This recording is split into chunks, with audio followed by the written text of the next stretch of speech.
Well, here we are in the shop. What we're building here is a plate rack shelving unit for my kitchen. We had no real wide wood. These plates here that you see are actually, let's see. Yeah, you can see it right there. These are glued up. And right now I'm making shelves, and as you see, they're glued up. This is repurposed wood from the house. The walls I tore down. I don't want to waste anything. Let me get some backlight here. I don't know if that helps or not. But at any rate, yeah, what'll happen here is, as you can see, I've cut a slot in the bottom. Wasn't necessary, but I like that idea. And this is my test plate here. You like that? And they will sit in here like so. There will be a shelf up here across the top above that. And then I have a bajillion of these guys here. And they will be mounted in a piece of wood and put in, and they will all go along here to the other side. Over here, there'll be two short shelves, and that will be for bowls and drinking cups. And all this will mount on the wall in that kitchen area that you've seen in the past that I'm working on. I've got to make some more of these. I've got to repurpose some more wood. Yeah, and the stuff that's on them, that's kind of tough. What I do is I have a planer, hand planer over here.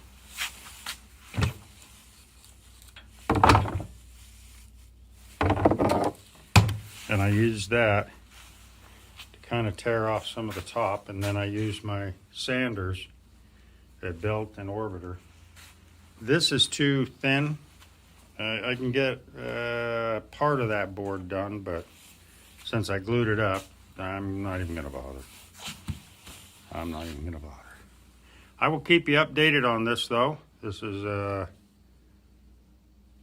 the final piece to my kitchen. So we got to get back to building other things like that. I finished those a couple of days ago. All right, let me get back to work. Okay, so it's been a couple of days. I've been kind of busy, but this is it. This is what she looks like. She is multiple woods. I won't go over that all over again, but needless to say, you know where the big boards came from. As you can see, there's a little white. Kind of goes with the motif of my house, which is, well, basically a farmhouse kind of a deal. I use everything that I can find that's repurposed. I didn't mention these risers here. These are actually solid wood bed rails. You can see they're finger jointed. They were pre-finished for the bed that they were for. These here, I got these out of an auction. I didn't pay but a couple of bucks for a few bundles. So yeah, I got plenty of them. And again, I use that bed rail piece down here. Now you also notice they get a little tight down here. It's not because I was getting in a big hurry down here to finish. What I've got here is 4 spots for 11-inch plates, 4 spots for 9-inch plates, and 5 slots, or actually 4 slots, for the small dessert plate. And then I have this one up against the plate here that's basically just a spare. I have a dog bowl or a dog plate that I use to feed my little dog. You all see him at the end of the video. Remember, subscribe. Yeah. Anyway. This is it. I'm finishing. I'm not sure exactly how I'm going to finish it because I kind of want to keep all the different colors, and so I'm going to be working on it. Everything is done a little different based on what I had available, and we will get her finished, glazed, and hung probably in another day. Right now I got to get back to my little funky barbecue over here. Yeah, old school. See you later. Okay, now finishing this, as I said, well, I've decided to go with what I had talked about earlier, which is this is all the crap that I've got laying around in the shop. Just pieces of plywood, bed rails, old wood that I kind of carved off some of the white paint. Yeah, this is all. So in finishing this, I could go out and pay money for a stain and all that stuff, but I don't want to do that. So what I've done, let's go over here for a second, is in this cup I've put in double-aught steel wool and vinegar, and it's been sitting overnight. It's going to rust. It'll sit for some more time.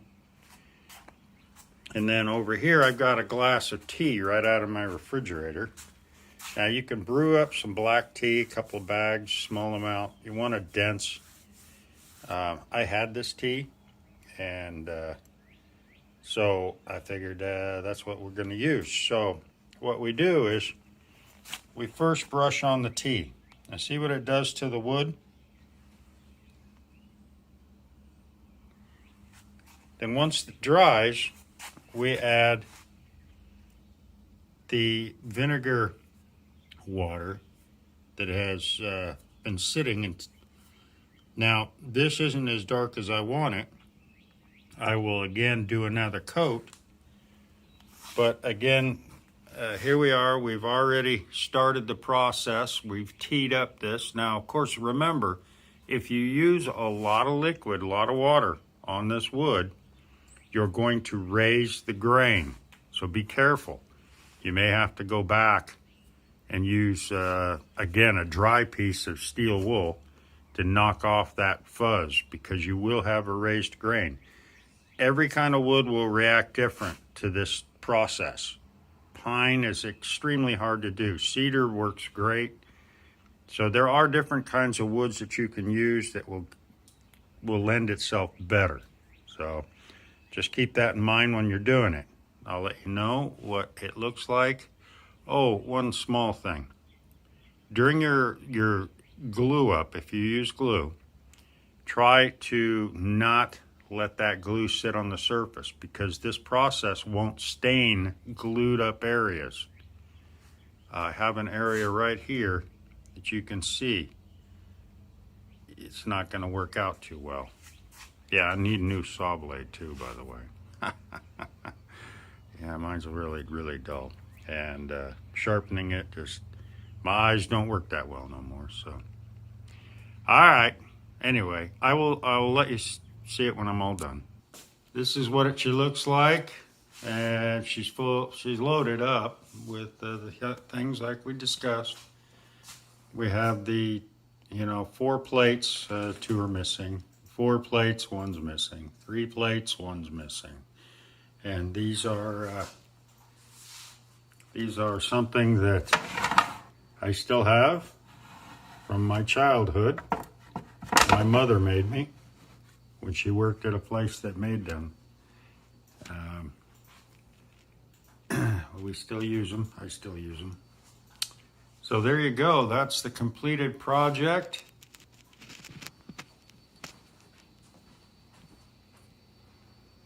Bowls, plates, cups, coffee cups next to the sink, and away you go. Matches the decor.